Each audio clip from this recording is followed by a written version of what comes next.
Hello. Today, I wanted to talk about something that I think is quite important. So I've been making videos on my channel about typology for a while now. And I think a lot of people ask why is typology an important subject? Why should I find my type? And it's a crucial question and it deserves like a whole video. And so I want to share with you why I've come to understand that typology is really useful and valuable and why you should identify your type. So typology in essence is based on the idea of consciousness and unconsciousness. Now you might know these terms from Freud and Jung. Jung was a student of Freud, then sort of went his own way, much more like mystical, much more fluid than rigid, right? They had a different approach, Freud and Jung. But nonetheless, Jung kept the idea of the unconscious. He also explored the collective unconscious, meaning an unconscious that is shared by every single human being. And Jung is the one that he was interested in the idea of types. He made a whole book about that, Psychological Types, which is a great book, quite boring because it's very long. Jung, he didn't go quick for sure. He went really in depth and it's a boring book. But the parts where he talks about his own theory and what he's observed with his clients is the basis of MBTI and types like INFP, ESTJ. And so it's an incredibly interesting typology. But why did he write that book? Why did he create that typology? Well, here you go. So you might know the concept. I'm so excited. Did you see me do that? That's, passion. So you might know the concept of ego, right? Ego is the part of us that is very conscious. Let's just start at the basis though. When we are born, we sort of have the potential to be everything a human being could be, right? And what happens is that based on our own temperament and the functions or, right, the attitude that we have a natural affinity with, but also based on our environment and our experiences and how it shapes us to develop something, we come to develop strengths, and it's called differentiation. So when we do that, we sort of choose an aspect of being a human being and say, this is what I believe is the answer, this is what I'm good at, this is what I understand, and so I'll rely on this throughout my life in order to make decisions, to observe the world, etc. The more we differentiate, you could say that like the whole of our consciousness, unconsciousness, you could say, is like different poles of things, right? Of things that a human being could be in. You'll lean here or you'll lean there. And when you differentiate and choose a pole, you absolutely have to sort of repress and deny the other pole, saying this is not something I'll look at. This is actually bad. It's the opposite of what I'm aiming for. So typology is a model trying to put into words this process of differentiating. For example, if you're someone that chooses feeling, you think basing my decisions on values, on emotions, on relationships, and on people is the right thing to do. This is what's natural for me, and I believe it is at the basis of life, and so I'll be really human and ethical. But on the opposite of that, I do not want to be this cold, detached, logical thinker that denies the human aspect of life and looks at data and numbers and efficiency. This is not me. It's cold and it's wrong. And so I'll put this into something I don't look at this. I want to repress it. And as you develop the feeling, the thinking becomes more and more unconscious, right? Well, that's great. Okay, so we differentiate. We choose like aspects of being a human being that we decide is the right thing to do and develop. And in doing so, we repress, you could say, its opposite in the unconscious. All right, but so what? Isn't that just something we all do? Is there something inherently wrong with having an unconscious? Yes, there is something wrong with having an unconscious. So this is why typology is so great.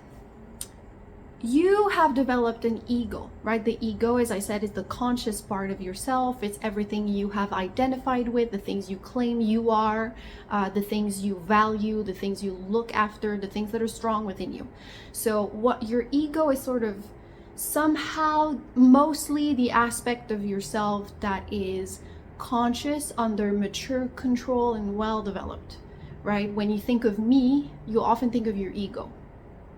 But then there is the self, your true self. And the self encompasses all these different things you could have been as a human being. So the self encompasses not only consciousness, but also all of your unconscious and the collective unconscious. If this is hard to understand, I've also done a video called Parts Work. It was very interesting and I love that video, but it is something, you know, parts work therapy. I don't know if you know that. It's sort of like narrative therapy or role-playing therapy in a way, is based on that, very much so. But yes, the true self, your true self, would be, okay, I'll explain it more in how it's negative. So what happens when you have unconscious facets of being a human? Right? The parts of being a human that you've denied, that you've repressed, that you have come to identify as not you, as other, as bad, as wrong, as something you're not good at, you know, it's all rendered in that unconscious thing. You're not seeing it, you're not paying attention to it. Well, what happens then?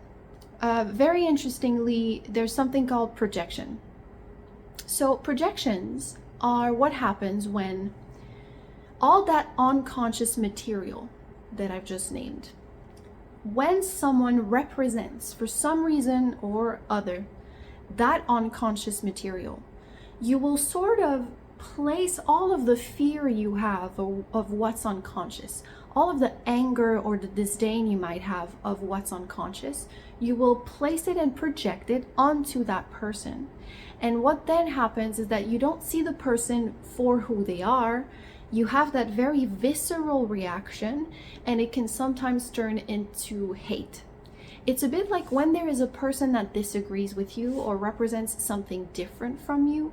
Like, for example, all right, so you're a feeler, I don't know, you're a feeler, and then that person comes in and a thinker, and they're like, I don't care about like the human aspect, like what's important is that if we do this, it makes the most sense, it's the most efficient, it'll lead to the better result, it's the thing that's most sound logically, it's what makes sense, it's the truth, so I don't care about your feelings and your values, this is the truth, right? You might hate that person, like hate them with a passion, but it's not because you hate that person, that individual that has for sure value and beauty within them. It's because you are really uncomfortable and really against your own side of yourself that is a thinker, that you have repressed within your unconscious. And so what happens is that you can see this like in politics perhaps, but in anywhere where there is this strong sort of irrational and emotional reaction to someone or a group or a way of thinking, where it's like I have to destroy that other, just like I've destroyed that part within myself and put it in the unconscious so that I don't have to see it. I have to do that with that person now and not see them anymore. What they represent is wrong. Isn't that very bad? And so by typology, you can name what's conscious and then sort of understand what's unconscious, so that you may individuate, right? Become a self, not just an ego, and bring forth that unconscious material to make it a bit more conscious, to make it a bit more you, while having in your mind that yes, perhaps that material is going to be a bit immature and archaic and infantile, so don't listen to it 100%, but there is some wisdom to be gained. And the more you bring that unconscious material into consciousness, thanks to the model of typology, but in other ways too, well then, the less you have these visceral, stupid reactions to people who are different from you, right? You become more under conscious control. You don't sort of act like you weren't yourself at certain moments. You're less afraid of the world that surrounds you because you can understand every little facet of the world that surrounds you, thanks to that making the unconscious somewhat conscious. So there's projection here that can be solved. And there's also too, like, when, I'll end here, but when you have a lot of unconscious material, the more afraid you are of that unconscious material, of the things you've decided are not you and are bad, the more you're going to become a rigid version of a human being that always relies on the same tools and the same perceptions and is like, this is me, but in a more and more small, rigid little way, where you're not even a human anymore. You're like this disjointed, fractured, repressed individual. And let me tell you that the more you do that, the more you rely on what's conscious and you deny all that material in your unconscious, the more you'll have these mental health problems, these fears, these neuroses, these hysteric reactions, right? These compulsions, things like that. It's like at a certain point, your psyche will want balance. Your psyche will want to remind you, hey, you're not just that. You're not just that small little tight, rigid ego. You're all the self. You're all this unconscious material. You need all of that too. You can have a preference. You can have a strength, but never deny aspects of yourself, right? And that's the idea of Jung with the collective unconscious. It's this idea that we all have what everyone else is, we could have been. We all have that same, all the archetypes from myths and stories and legends we've been telling ourselves and each other for like millennia. We have the potential to be all those different actors and parts. But because of our temperament, our genes, because of our environment, our experiences, we've chosen a certain archetype, we've chosen a certain role, a certain part.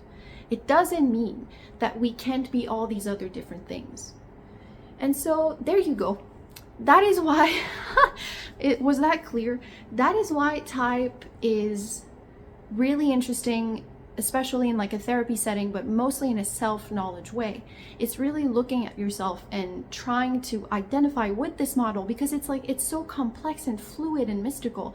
How can I anchor this theory into something workable? What typology is what helps you do that. If you identify that you're a feeler and a sensor, right? Well then, oh, in that unconscious is that intuition, that thinking. And it may show up in your life in so many different ways. You may sort of analyze your dreams and it'll have like different facets. It's not like clear cut, but it at least helps you put into words where you may have these projections and how your hysteria and your compulsions and your neuroses might develop and show up in your life. That's the whole point of typology. And so maybe I could end by saying, you know, how to type yourself would be to look at your life and try and identify again, what is that conscious material? What do you identify with? What is your strength? Where do you shine? But then what have you sort of really denied and repressed and ignored for years? And it's constantly knocking at the door of your consciousness with like these fears and this anxiety and the hate, right? Self-knowledge should be at the basis of typology. It's not just a little box where you're like, you're an ISTP. That means you are, that's not the point of it. It's really to heal and become a mature, wise, well-rounded, in control human being. So there you go. This was cozy, right? It's October, so it's a time of warmth. And I hope it was clear. Again, you can watch the video I did called Parts Work. It's very interesting.